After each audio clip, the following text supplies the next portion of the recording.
ਸਤਿ ਸ਼੍ਰੀ ਅਕਾਲ, ਸਵਾਗਤ ਹੈ ਸਾਰੇ ਹੀ ਦਰਸ਼ਕਾਂ ਦਾ। ਪੰਜਾਬ ਇਸ ਵੇਲੇ ਵੇਖ ਰਹੇ ਹੋ ਤੁਸੀਂ ਤੇ ਮੈਂ ਹਾਂ ਗਗਨਦੀਪ ਸਿੰਘ ਲੈ ਕੇ ਹਾਜ਼ਰ ਹਾਂ ਪੰਜਾਬ ਪੰਜਾਬੀ ਅਤੇ ਪੰਜਾਬੀਅਤ ਦੇ ਨਾਲ ਜੁੜੀਆਂ ਖਾਸ ਖਬਰਾਂ। ਸਭ ਤੋਂ ਪਹਿਲਾਂ ਸਿੱਧਾ ਰੁਖ ਕਿਸਾਨੀ ਅੰਦੋਲਨ ਦੇ ਵੱਲ ਕਰਦੇ ਹਾਂ।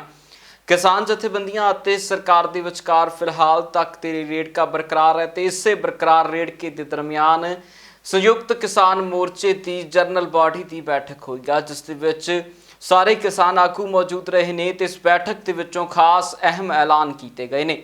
ਦੱਸ ਦਈਏ ਕਿ ਇਸ ਬੈਠਕ ਦੇ ਵਿੱਚੋਂ ਨਿਕਲੇ ਹੋਏ ਐਲਾਨਾਂ ਦੇ ਲਈ ਵੀ ਪ੍ਰੈਸ ਕਾਨਫਰੰਸ ਕੀਤੀ ਗਈ ਹੈ, ਜਿਸ ਪ੍ਰੈਸ ਕਾਨਫਰੰਸ ਦੇ ਵਿੱਚ ਬਲਵੀਰ ਸਿੰਘ ਰਾਜੇਵਾਲ ਦੇ ਸਮੇਤ ਜੋਗਿੰਦਰ ਯਾਦਵ ਅਤੇ ਖਾਸ ਤੌਰ ਦੇ ਉੱਤੇ ਸਾਰੇ ਕਿਸਾਨ ਆਗੂ ਮੌਜੂਦ ਰਹੇ ਨੇ।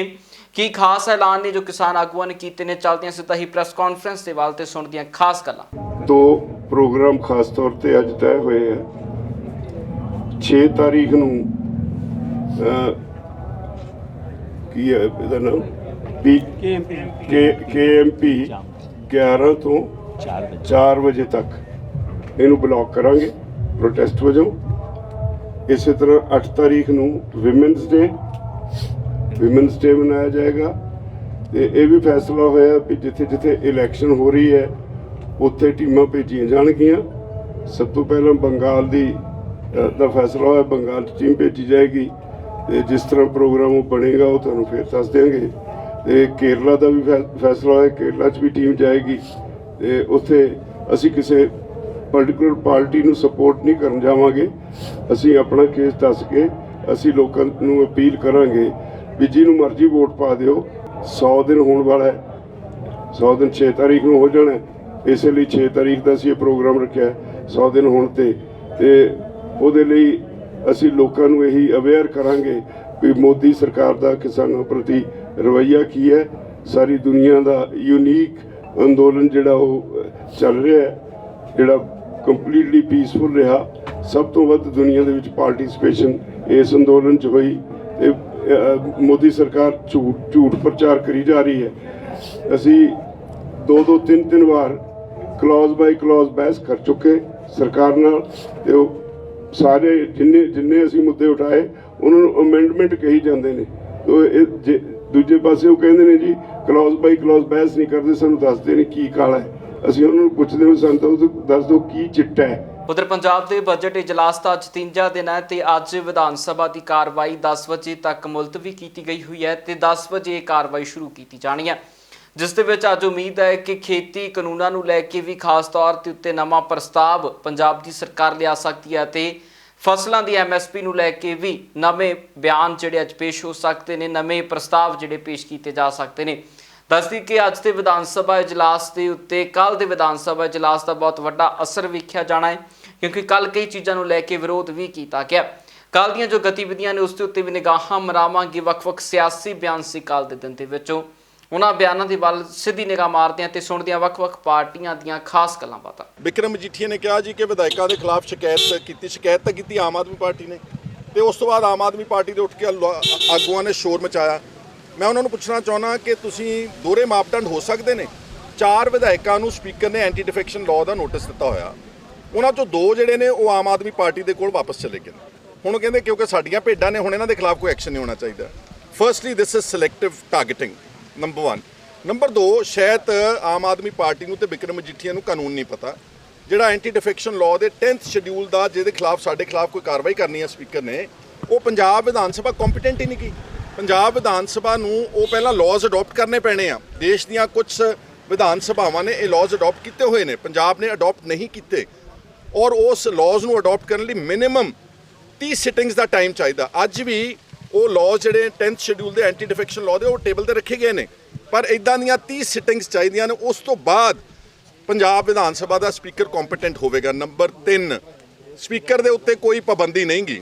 ਲਾਅ ਕੀ ਕਹਿੰਦਾ, ਆਪਾਂ ਕਨਸਟੀਟਿਊਸ਼ਨਲ ਚੱਲਣਾ ਨਾ। ਸਪੀਕਰ ਇਜ਼ ਨਾਟ ਕੋਈ ਟਾਈਮ ਬਾਉਂਡ ਫਰੇਮ ਨਹੀਂਗਾ ਸਪੀਕਰ ਤੇ, ਉਹ ਕਦੋਂ ਫੈਸਲਾ ਕਰੇ ਕਦੋਂ ਨਾ ਕਰੇ।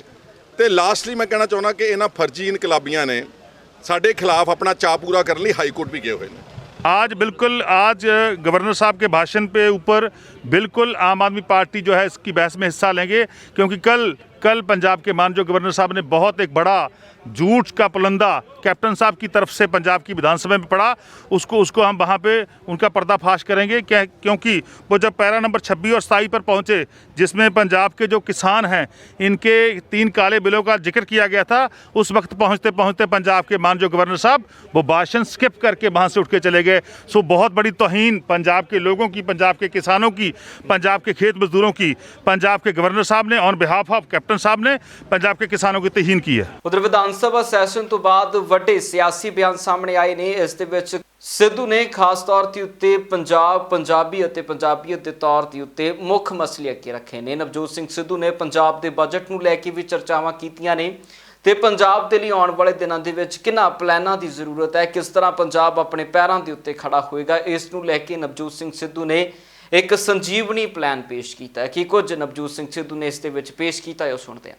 There is no versus Sidhu boss. Sidhu ते पंजाब वाल खड़ा है, मैं ते पंजाब वाल हां, और मैं ते इक्को चीज मंगदा, नीति, नियत ते न्याय। 5000 years of agriculture, bro. 5000 years of agriculture. Indus Valley civilization, but farmers are committing suicide. अन्नदाता खुदकुशियां करता है। भगत सिंह दी ओ गल मैनू याद आती है, पगड़ी संभाल जट्टा पगड़ी संभाल होए, बैरियां ने अज तेरा लुट लिया माल होए। ये यथार्थ दे धरातल दे उत्ते खड़े होके चिंतन करन दी गल है। And I want to tell you all, listen to me clearly. I want to tell you that elections are not fought for the next election. Elections are fought for the new generation, for the next generation. We are here to fight for the next generation. For 25 years, year 1997, a system has failed us. A huge debt rupee system, कटोट का चवांग खड़ा साढ़े सामने debt बन के, और नोच नोच के पंजाब नू, पंजाब दे वाइटल्स नू खा रहा। Everybody knows about it, right? Hospitals, schools, this is where we want to. Everybody talks about it. Everybody has policies. Everybody says we have plans. Your plans will fail if you do not have any investment. You don't have any income. So this is my solution. I'm very clear. हो चुकी है पीड़ पर्वत सी पिघलनी चाहिए, इस हिमालय से कोई गंगा निकलनी चाहिए। सिर्फ हंगामा खड़ा करना मेरा मकसद नहीं, मेरा मकसद है कि ये सूरत बदलनी चाहिए।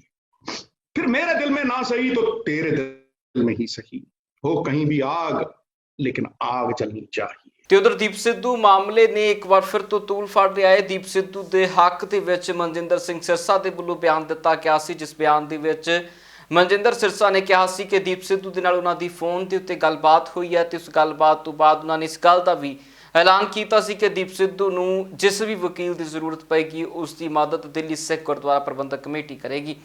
ਇਸ ਮਾਮਲੇ ਤੋਂ ਬਾਅਦ ਸਿਆਸੀ ਪ੍ਰਤੀਕਰਮ ਆਉਣੇ ਸ਼ੁਰੂ ਹੋਏ ਨੇ ਤੇ ਇਸ ਮਾਮਲੇ ਦੇ ਵਿੱਚ ਖਾਸ ਤੌਰ ਦੇ ਉੱਤੇ ਵਿਕਰਮ ਮਜੀਠੀਆ ਨੇ ਇਸ ਮਾਮਲੇ ਦਾ ਪਹਿਲਾਂ ਖੰਡਨ ਕੀਤਾ ਤੇ ਵਿਕਰਮ ਮਜੀਠੀਆ ਦੀ ਗੱਲਬਾਤ ਸੁਣਦੇ ਹਾਂ। ਉਸ ਤੋਂ ਬਾਅਦ ਅਕਾਲੀ ਦਲ ਨੂੰ ਹੁਣ ਭਾਜਪਾ ਨੇ ਘੇਰਿਆ ਇਸ ਮਸਲੇ ਦੇ ਉੱਤੇ। ਤਰੁਣ ਚੁੱਗ ਦਾ ਵੀ ਬਿਆਨ ਹੈ, ਪਹਿਲਾਂ ਵਿਕਰਮ ਮਜੀਠੀਆ ਦਾ ਬਿਆਨ ਤੇ ਫਿਰ ਤਰੁਣ ਚੁੱਗ ਦੀ ਗੱਲਬਾਤ ਸੁਣਾਉਂਦੇ ਹਾਂ। ਮਨਜਿੰਦਰ ਸਿੰਘ ਸਿਰਸਾ ਜੀ ਨੇ, ਚਾਹੇ ਉਹ ਨੌਦੀਪ ਕੌਰ, ਚਾਹੇ ਉਹ ਮੋਗੇ ਦੇ ਨੇ, ਚਾਹੇ ਉਹ ਸਾਡੇ ਬਠਿੰਡੇ ਮਾਨਸੇ ਤੇ ਉਹ ਕਈ ਜਿਨ੍ਹਾਂ ਨੂੰ ਵਿਚਾਰਿਆਂ ਨੂੰ ਫਸਾਇਆ ਗਿਆ ਸੀ ਇੱਕ ਜਾਲ 'ਚ, ਮੈਂ ਕਹੂੰਗਾ, ਔਰ ਉਸ ਜਾਲ 'ਚ ਫਸਾ ਕੇ ਉਹਨਾਂ ਤੇ ਜੋ ਆਪਾ ਲਾਈ, ਉਹਨਾਂ ਦੀ ਮਦਦ ਕੀਤੀ ਹੈ, ਉਹਨਾਂ ਨੂੰ ਬੇਲ ਦਵਾਈ ਹੈ। ਮੈਂ ਉਹਦੀ ਸ਼ਲਾਘਾ ਵੀ ਕਰਦਾ, ਉਸ ਗੱਲ ਦੀ ਕਦਰ ਵੀ ਕਰਦਾ। ਜਿੱਥੇ ਤੱਕ ਗੱਲ ਕਿਸੇ ਹੋਰ ਦੀ ਆ ਜੇ, ਕਿਸੇ ਹੋਰ ਦੀ ਗੱਲ ਆ ਜੇ ਜਿਹੜਾ ਭਾਜਪਾ ਨਾਲ ਰਲ ਕੇ ਖੇਡੇ ਜਾਂ ਸ਼ਾਂਤਮਈ ਅੰਦੋਲਨ ਨੂੰ ਜਿਹਨੇ ਟੋਰਪੀਡੋ ਕਰਨ ਦੀ ਗੱਲ ਕੀਤੀ ਹੋਵੇ, ਉਹਦੇ ਨਾਲ ਕਿਸੇ ਦਾ ਕੋਈ ਮਤਲਬ ਹੀ ਨਹੀਂ। ਉਹ ਜੇ ਬੰਦੇ ਦਾ ਕੋਈ ਮਦਦ ਕਰੇ। ਦੀਪ ਸਿੱਧੂ ਉਹਨਾਂ ਨੇ ਕਿਹਾ ਮੇਰਾ ਭਰਾ ਹੈ, ਸਾਡਾ ਬੰਦਾ ਹੈ, ਮੁਬਾਰਕ ਤੁਹਾਨੂੰ, ਲੇਕਿਨ ਦੇਸ਼ ਦੀ ਏਕਤਾ ਅਖੰਡਤਾ ਤੋਂ ਉੱਪਰ ਕੁਝ ਨਹੀਂ ਹੈਗਾ। ਜਿਹੜੇ ਲੋਕ ਦੇਸ਼ ਨੂੰ ਜਲਾਣਾ ਚਾਹੁੰਦੇ, ਦੇਸ਼ 'ਚ ਹਿੰਸਾ ਲਿਆਉਣਾ ਚਾਹੁੰਦੇ ਔਰ ਕਿਸਾਨ ਅੰਦੋਲਨ ਨੂੰ ਹਿੰਸਾ ਵੱਲ ਤੋਰਨਾ ਚਾਹੁੰਦੇ, ਮੇਰੇ ਕਿਸਾਨ ਭਰਾਵਾਂ ਨੂੰ ਵੀ ਸਮਝ ਆਇਆ ਹੋਵੇਗਾ ਕਿ ਜਿਹੜਾ ਕਲਪਰੇਟ ਲੱਭ ਰਹੇ ਨੇ ਕਿ ਕੌਣ ਲੋਕ ਨੇ। ਉਹ ਸਿਰਸਾ ਜੀ ਦੇ ਬਿਆਨ ਤੋਂ ਕਈ ਚੀਜ਼ਾਂ ਉਹਨਾਂ ਨੂੰ ਸਪਸ਼ਟ ਹੋ ਗਈਆਂ। ਉਧਰ ਵਿਕਰਮ ਮਜੀਠੀਆ ਅਤੇ ਤਰੁਣ ਚੁੱਗ ਦੇ ਇਹਨਾਂ ਬਿਆਨਾਂ ਤੋਂ ਬਾਅਦ ਖੁਦ ਮਨਜਿੰਦਰ ਸਿਰਸਾ ਨੇ ਇਹਨਾਂ ਸਾਰੀਆਂ ਗੱਲਾਂ ਦਾ ਜਵਾਬ ਦਿੱਤਾ ਹੈ। ਮਨਜਿੰਦਰ ਸਿਰਸਾ ਨੇ ਇਤਿਹਾਸ ਦੇ ਝਰੋਖਿਆਂ ਦੇ ਵਿੱਚ ਲਿਜਾਇਆ ਗਿਆ ਹੈ। ਮਨਜਿੰਦਰ ਸਿਰਸਾ ਦੇ ਵੱਲੋਂ ਤੇ ਇਤਿਹਾਸ ਦੀਆਂ ਕਈ ਉਦਾਹਰਨਾਂ ਦੀ ਕਿ ਉਹਨਾਂ ਨੇ ਆਪਣੀ ਗੱਲ ਨੂੰ ਸਹੀ ਸਾਬਤ ਕਰਨ ਦੀ ਗੱਲ ਆਖੀ ਹੈ। ਜਿਹੜੇ ਲੋਕ ਅੱਜ ਇਸ ਗੱਲ ਤੇ ਸਾਡੇ ਸਵਾਲ ਚੁੱਕ ਰਹੇ ਆ ਕਿ ਅਸੀਂ ਦੀਪ ਸਿੱਧੂ ਦੀ ਅਮਦਾਦ ਕਰਨ ਦੀ ਗੱਲ ਕਿਉਂ ਕੀਤੀ, ਪਹਿਲਾਂ ਤਾਂ ਮੈਂ ਸਭ ਨੂੰ ਦੱਸਣਾ ਚਾਹੁੰਦਾ, ਬਹੁਤ ਸਾਰੇ ਲੋਕਾਂ ਦੇ ਮੈਸੇਜ ਵੀ ਆ ਰਹੇ ਨੇ, WhatsApp ਵੀ ਆ ਰਹੇ ਨੇ ਕਿ ਦੀਪ ਸਿੱਧੂ ਦੇ ਕੇਸ ਦੇ ਬਾਰੇ ਜਾਣਕਾਰੀ ਦਿੱਤੀ ਜਾਵੇ। ਦੀਪ ਸਿੱਧੂ ਬਿਲਕੁਲ ਠੀਕ ਆ। ਜਿਸ ਦਿਨ ਉਸ ਨੂੰ ਤਿਹਾੜ ਜੇਲ੍ਹ ਅੰਦਰ ਲੈ ਕੇ ਗਏ ਉਸ ਦਿਨ ਦੀਪ ਸਿੱਧੂ ਨਾਲ ਮੇਰੀ ਵੀ ਗੱਲ ਹੋਈ ਔਰ ਮੈਂ ਉਸ ਨੂੰ ਜੋ ਗੱਲ ਕਹੀ ਉਹ ਮੈਂ ਤੁਹਾਨੂੰ ਹੂਬਹੂ ਦੱਸਣ ਲੱਗਾ। ਜਦੋਂ ਮੇਰੀ ਫੋਨ ਤੇ ਗੱਲ ਹੋਈ ਮੈਨੂੰ ਇੱਕੋ ਗੱਲ ਕਹੀ, ਦੀਪ ਸਿੱਧੂ ਅਸੀਂ ਤੇਰੇ ਨਾਲ ਡਟ ਕੇ ਖੜੇ ਆ, ਕੋਈ ਖਲੋਵੇ ਜਾਂ ਨਾ ਖਲੋਵੇ, ਪਰ ਸਾਡਾ ਸਭ ਦਾ ਫਰਜ਼ ਬਣਦਾ ਹੈ ਕੌਮ ਦੇ ਨਾਲ ਖੜੇ ਹੋਣਾ। ਤੂੰ ਸਾਡਾ ਨੌਜਵਾਨ ਦੋਸਤ ਆ, ਛੋਟਾ ਭਰਾ ਹੈ। ਇਹ ਗੱਲ ਬਾਅਦ ਚ ਲੋਕ ਦੇਖਣਗੇ ਕੀ ਹੋਇਆ ਕਿਵੇਂ ਹੋਇਆ, ਉਹ ਸਾਰੀਆਂ ਗੱਲਾਂ ਆਉਣ ਵਾਲੇ ਸਮੇਂ 'ਚ ਸਾਹਮਣੇ ਆਉਣਗੀਆਂ। ਪਰ ਦਿੱਲੀ ਦੇ ਅੰਦਰ ਸਾਡਾ ਕੋਈ ਵੀਰ ਉਸ ਦੇ ਉੱਤੇ ਕਿਸੇ ਤਰੀਕੇ ਦਾ ਮੁਕੱਦਮਾ ਹੋ ਜੇ, ਅਤਿਆਚਾਰ ਹੋ ਜੇ, ਜਾਤੀ ਹੋ ਰਹੀ ਹੋਵੇ ਔਰ ਅਸੀਂ ਚੁੱਪ ਰਹੀਏ, ਇਹ ਕਦੀ ਹੋ ਨਹੀਂ ਸਕਦਾ। ਇਸ ਕਰਕੇ ਭਾਵੇਂ ਦੀਪ ਸਿੱਧੂ ਨੂੰ ਬਾਹਰ ਲਿਆਉਣ ਵਾਸਤੇ ਕੁਝ ਵੀ ਲਿਆਉਣਾ ਪਵੇ, ਭਾਵੇਂ ਵੱਡੇ ਵਕੀਲ ਖੜੇ ਕਰਨ ਪੈਣ, ਮੈਂ ਇਹ ਦੀਪ ਸਿੱਧੂ ਨੂੰ ਵੀ ਅਸ਼ੋਰ ਕੀਤਾ ਕਿ ਭਾਵੇਂ ਕਿੱਡੇ ਵੱਡੇ ਵਕੀਲ ਖੜੇ ਕਰਨੇ ਪੈਣ ਤੇਰੀ ਜ਼ਮਾਨਤ ਕਰਾਵਾਂਗੇ। ਔਰ ਅਸੀਂ ਮੈਂ ਉਹਦੇ ਭਰਾ ਨਾਲ ਵੀ ਸੰਪਰਕ ਅੰਦਰ ਆ। ਉਹਦੇ ਭਰਾ ਬਹੁਤ ਸੀਨੀਅਰ ਖੁਦ ਐਡਵੋਕੇਟ ਨੇ, ਬੜੀ ਉਹਨਾਂ ਨੇ ਖੁਦ ਮਿਹਨਤ ਹੁਣ ਤੱਕ ਕੀਤੀ ਆ ਔਰ ਉਹਨਾਂ ਮੈਨੂੰ ਸਾਰੀਆਂ ਗੱਲਾਂ ਵੀ ਦੱਸੀਆਂ ਨੇ।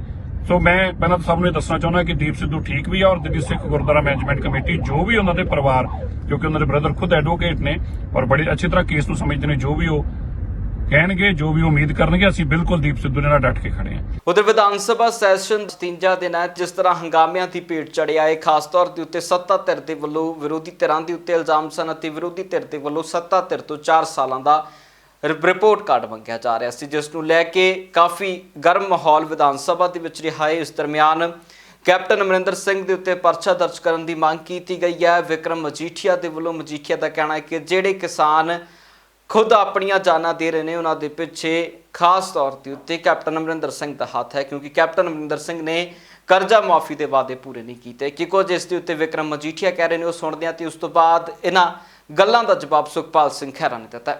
ਕੈਪਟਨ ਅਮਰਿੰਦਰ ਸਿੰਘ ਦਾ ਵਾਅਦਾ ਸੀ ਕਿ ਮੈਂ ਸਾਰੇ ਕਰਜ਼ਿਆਂ ਤੇ ਲੀਕ ਮਾਰੂੰਗਾ, ਚਾਹੇ ਉਹ ਆੜਤੀਆਂ ਦੇ ਕਰਜ਼ੇ ਆ, ਚਾਹੇ ਉਹ ਨੈਸ਼ਨਲਾਈਜ਼ਡ ਬੈਂਕਾਂ ਦੇ ਨੇ ਤੇ ਚਾਹੇ ਉਹ ਕੋਆਪਰੇਟਿਵ ਬੈਂਕਾਂ ਦੇ ਨੇ। ਜਦ ਸੁਸਾਇਟੀ ਦੇ ਕਰਜ਼ੇ ਵਾਲੇ ਵੀ ਸੁਸਾਈਡ ਕਰ ਰਹੇ ਆ ਤੇ ਇਹ ਤੋਂ ਖਤਰਨਾਕ ਗੱਲ ਕੀ ਹੋ ਸਕਦੀ ਹੈ। ਇਸ ਲਈ ਉਹਨਾਂ ਦੀ ਅਸਲੀਅਤ ਸਾਹਮਣੇ ਰੱਖਦਿਆਂ ਹੋਇਆਂ ਮੈਂ 2 ਮੰਗਾਂ ਰੱਖੀਆਂ ਕਿ ਲੋਕਾਂ ਨੂੰ ਗੁੰਮਰਾਹ ਤੇ ਠੱਗਣ ਵਾਸਤੇ ਜੋ ਕਾਂਗਰਸ ਨੇ ਜੋ ਕਾਰਵਾਈ ਕੀਤੀ ਆ, ਕੈਪਟਨ ਅਮਰਿੰਦਰ ਸਿੰਘ ਤੇ ਪਰਚਾ ਦਰਜ ਹੋਵੇ, ਕਿਉਂਕਿ ਸੁਸਾਈਡ ਨੋਟ ਤੇ ਉਹਨਾਂ ਨੂੰ ਜ਼ਿੰਮੇਵਾਰ ਕਿਸਾਨ ਠਹਿਰਾ ਰਹੇ ਆ। PPCC ਦੇ ਪ੍ਰਧਾਨ ਤੇ ਹੋਵੇ ਤੇ ਕੋਆਪਰੇਟਿਵ ਦੇ ਮਿਨਿਸਟਰ ਤੇ ਹੋਵੇ। ਜੇ ਤੁਸੀਂ ਸੁਸਾਇਟੀਆਂ ਦਾ ਕਰਜ਼ਾ ਨਹੀਂ ਮਾਫ ਕਰ ਸਕੇ, ਹੋਰ ਤੁਸੀਂ ਕੀ ਕਰ ਦੇਣਾ। ਔਰ ਇਹ ਪਹਿਲਾ ਇਨਸੀਡੈਂਟ ਨਹੀਂ, ਇਸ ਤੋਂ ਪਹਿਲਾਂ 1500 ਇਨਸੀਡੈਂਟ। ਅਜਨਾਲੇ 'ਚ ਵੀ ਇੱਕ ਕਿਸਾਨ ਨੇ ਸੁਸਾਈਡ ਕੀਤੀ, ਉਹਨਾਂ ਨੇ ਵੀ ਸਰਕਾਰ ਨੂੰ ਜ਼ਿੰਮੇਵਾਰ ਠਹਿਰਾਇਆ। ਦੂਜੀ ਗੱਲ ਮੈਂ ਕੀ ਕੀਤੀ ਮੰਗ, ਮੈਂ ਰਾਹੁਲ ਗਾਂਧੀ ਤੇ ਕੈਪਟਨ ਅਮਰਿੰਦਰ ਸਿੰਘ ਦੇ ਚੋਣ ਮੈਨੀਫੈਸਟੋ 'ਚ ਦੂਜਾ ਵਾਅਦਾ ਇਹ ਸੀ ਕਿ ਜੇ ਕੋਈ ਖੁਦਕੁਸ਼ੀ ਕਰ ਜਾਂਦਾ ਉਹਦੇ ਪਰਿਵਾਰ ਨੂੰ 10 ਲੱਖ ਮਦਦ ਤੇ ਇੱਕ ਸਰਕਾਰੀ ਨੌਕਰੀ। ਦੱਸੋ ਤੁਸੀਂ ਕਿਹਨੂੰ ਦਿੱਤੀ ਹੈ। ਤੇ ਹੁਣ ਸੁਖਪਾਲ ਸਿੰਘ ਖਹਿਰਾ ਸੁਣਾਉਂਦੇ ਆ। ਸੁਖਪਾਲ ਖਹਿਰਾ ਨੇ ਕਰਜ਼ਾ ਮਾਫੀ ਵਾਲੇ ਮਸਲੇ ਦੇ ਉੱਤੇ ਅਕਾਲੀ ਦਲ ਨੂੰ ਹੀ ਘੇਰਿਆ। ਉਹਨਾਂ ਦਾ ਕਹਿਣਾ ਹੈ ਕਿ ਤੁਹਾਡੇ ਸਮੇਂ ਦੇ ਵਿੱਚ ਵੀ ਕਿਸਾਨਾਂ ਨੇ ਆਪਣੀਆਂ ਜਾਨਾਂ ਖੋ ਦਿੱਤੀਆਂ ਨੇ, ਜਿਸ ਨੂੰ ਲੈ ਕੇ ਮਾਮਲੇ ਤੁਹਾਡੇ ਉੱਤੇ ਵੀ ਦਰਜ ਹੋਣੇ ਚਾਹੀਦੇ ਨੇ। ਨੇ ਉਹਦੇ 'ਚ ਮੇਰੇ ਖਿਆਲ ਇੱਕ ਮੈਂਬਰ ਨੇ ਉਠਾਇਆ ਸੀਗਾ ਕਿ ਜਿਹੜਾ ਕਰਜ਼ ਮਾਫੀ ਦਾ ਇੱਕ ਸੁਸਾਈਡ ਨੋਟ ਹੈ, ਸ਼ਾਇਦ ਜਗਤਾਰ ਸਿੰਘ ਕਿਸਾਨ ਵੱਲੋਂ, ਸ਼ਾਇਦ ਵਿਕਰਮ ਮਜੀਠੀਆ ਨੇ ਉਠਾਇਆ ਸੀਗਾ ਕਿ ਇਹਦਾ ਜਿਹੜਾ ਹੈਗਾ ਵਾ ਪੰਜਾਬ ਸਰਕਾਰ ਦੇ ਉੱਤੇ, ਕਿਉਂਕਿ ਉਹਨੇ ਆਪਣੇ ਸੁਸਾਈਡ ਨੋਟ ਵਿੱਚ ਪੰਜਾਬ ਗਵਰਨਮੈਂਟ ਨੂੰ ਰਿਸਪੌਂਸਿਬਲ ਹੋਲਡ ਕੀਤਾ। ਹੁਣ ਮੈਂ ਸਮਝਦਾ ਵਾਂ ਕਿ ਉਹਨਾਂ ਦੇ ਪਰਿਵਾਰਾਂ ਨੂੰ ਪੂਰੀ ਸਪੋਰਟ ਤੇ ਉਹਨਾਂ ਨੂੰ ਬਣਦੀ ਕੰਪਨਸੇਸ਼ਨ ਮਿਲਣੀ ਚਾਹੀਦੀ। ਜਿੱਥੋਂ ਤੱਕ ਪਰਚੇ ਦਰਜ ਕਰਨ ਦੀ ਆ, ਮੈਂ ਵਿਕਰਮ ਮਜੀਠੀਆ ਨੂੰ ਤੇ ਇਹਨਾਂ ਖੋਤੀ ਅਕਾਲੀਆਂ ਨੂੰ ਪੁੱਛਣਾ ਚਾਹੁੰਦਾ, ਜਿਹੜੇ ਤੁਹਾਡੇ 10 ਸਾਲ ਦੇ ਰਾਜ ਵਿੱਚ ਹਜ਼ਾਰਾਂ ਕਿਸਾਨਾਂ ਨੇ ਆਤਮ ਹੱਤਿਆ ਕੀਤੀ, ਕੀ ਤੁਹਾਡੇ ਤੇ ਵੀ ਪਰਚੇ ਦਰਜ ਹੋਣੇ ਚਾਹੀਦੇ ਹਨ? ਕਿ ਇਸ ਤਰ੍ਹਾਂ ਨਾਲ ਕਿਸੇ ਆਤਮ ਹੱਤਿਆ ਦਾ ਇੱਕ ਨੋਟ ਵਿੱਚ ਪੰਜਾਬ ਸਰਕਾਰ ਦਾ ਬ੍ਰੌਡਲੀ ਜ਼ਿਕਰ ਹੋ ਜੇ, ਕਈ ਸੁਸਾਈਡ ਨੋਟਸ ਵਿੱਚ ਕੱਢ ਲਓ ਅਕਾਲੀ ਦਲ ਦੇ ਵੇਲੇ, ਉਹਨਾਂ ਨੇ ਉਸ ਵੇਲੇ ਸਰਕਾਰ ਨੂੰ ਜ਼ਿੰਮੇਵਾਰ ਠਹਿਰਾਇਆ ਵਾ ਕਿ ਵਿਕਰਮ ਮਜੀਠੀਆ ਤੇ ਸੁਖਬੀਰ ਬਾਦਲ ਤੇ ਹਰਸਿਮਰਤ ਤੇ ਬਾਦਲ ਤੇ ਪਰਚੇ ਦਰਜ ਹੋਏ ਸੀਗੇ।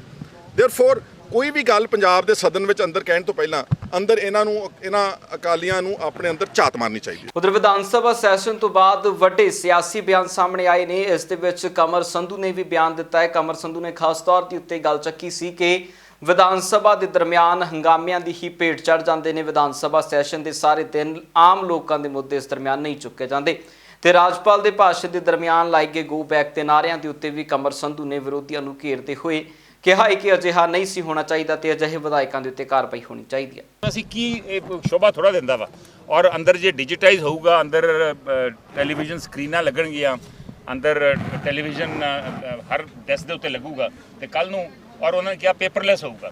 ਤੇ ਇੱਥੇ ਕੁਝ ਲੋਕਾਂ ਨੇ ਭਾਸ਼ਣ ਦੀਆਂ ਸਪੀਚਾਂ ਜਿਹੜੀਆਂ ਭਾਸ਼ਣ ਦੇ ਕਾਪੀਆਂ ਫਾੜੀਆਂ ਤੇ ਫਿਰ ਕੀ ਅਸੀਂ ਸਕਰੀਨਾਂ ਤੋੜਾਂਗੇ ਉੱਥੇ?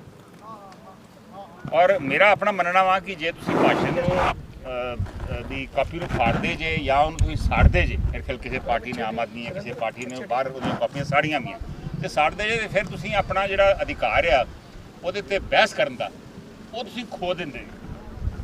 ਜੇ ਤੁਸੀਂ ਉਹਦੀ ਬਿਲੀਵ ਹੀ ਨਹੀਂ ਕਰਦੇ ਫਿਰ ਤੁਸੀਂ ਬੋਲਦੇ ਕਿਉਂ ਉੱਥੇ ਫਿਰ ਬਾਅਦ ਦੇ ਵਿੱਚ? ਸੋ ਇਹ ਰਸਮੀ ਭਾਸ਼ਣ ਹੁੰਦਾ ਵਾ, ਸਾਨੂੰ ਪਤਾ ਹੀ ਆ ਵੀ ਉਹਦੇ 'ਚ ਜੋ ਵੀ ਰਾਜਪਾਲ ਬੋਲਦਾ ਉਹ ਸਰਕਾਰ ਦੀਆਂ ਪ੍ਰਾਪਤੀਆਂ ਬਾਰੇ ਬੋਲਦਾ। ਇਹ ਨਹੀਂ ਕਿ ਉਹ ਰਾਜਪਾਲ ਉਹਦੇ ਨਾਲ ਸਹਿਮਤ ਹੋਊਗਾ, ਔਰ ਅਸੀਂ ਵੀ ਉਹਦੇ ਨਾਲ ਸਹਿਮਤ ਨਹੀਂ ਹੋਵਾਂਗੇ। ਜਿਹੜੇ ਵਿਰੋਧੀ ਤੇਰਾ ਬਿਲਕੁਲ ਨਹੀਂ ਸਹਿਮਤ ਹੋਣਗੇ। ਇਸੇ ਕਰਕੇ ਬਹਿਸ ਹੁੰਦੀ ਆ।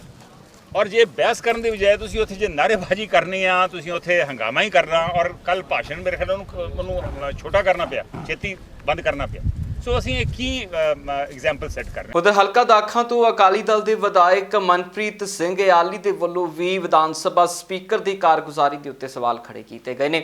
ਇਆਲੀ ਦਾ ਕਹਿਣਾ ਹੈ ਕਿ ਜੇਕਰ ਸਪੀਕਰ ਨੂੰ ਮੁੱਖ ਮੰਨਿਆ ਜਾਂਦਾ ਹੈ ਪਰ ਸਪੀਕਰ ਹੀ ਪੱਖਪਾਤ ਕਰ ਰਹੇ ਨੇ। ਅਜਿਹੇ ਇਲਜ਼ਾਮ ਮਨਪ੍ਰੀਤ ਇਆਲੀ ਨੇ ਲਾਏ ਨੇ। ਜਿਹੜੀ ਮਰਿਆਦਾਵਾਂ ਨੇ ਜਿਹੜੀਆਂ ਉਹਨਾਂ ਦਾ ਮੈਂ ਸਮਝਿਆ ਕਿ ਇਹ ਉਲੰਘਣ ਹੋਇਆ ਵਾ। ਸੋ ਜਿਹੜਾ ਸਪੀਕਰ ਹੈਗਾ ਉਹ ਜਿਹੜਾ ਉਹਨੂੰ ਮੁੱਖ ਮੰਨਿਆ ਜਾਂਦਾ ਹਾਊਸ ਦਾ ਨਾ, ਜੇ ਸਪੀਕਰ ਹੀ ਜਿਹੜੀ ਆਪਣੀ ਮਰਿਆਦਾ ਨੂੰ ਭੰਗ ਕਰੇ ਤਾਂ ਫਿਰ ਮੇਰੇ ਖਿਆਲ ਹੋਰ ਤਾਂ ਕੀ ਮਰਿਆਦਾ ਰੱਖ ਸਕਦੇ ਆ। ਸੋ ਇਸ ਲਈ ਇਹ ਹੁਣ ਤਾਂ ਸਮਾਂ ਹੀ ਬਹੁਤ ਥੋੜਾ ਰਹਿ ਗਿਆ। ਇਹ ਸਾਰਾ ਫਿਕਸ ਮੈਚ ਸੀਗਾ ਇਹਨਾਂ ਦਾ।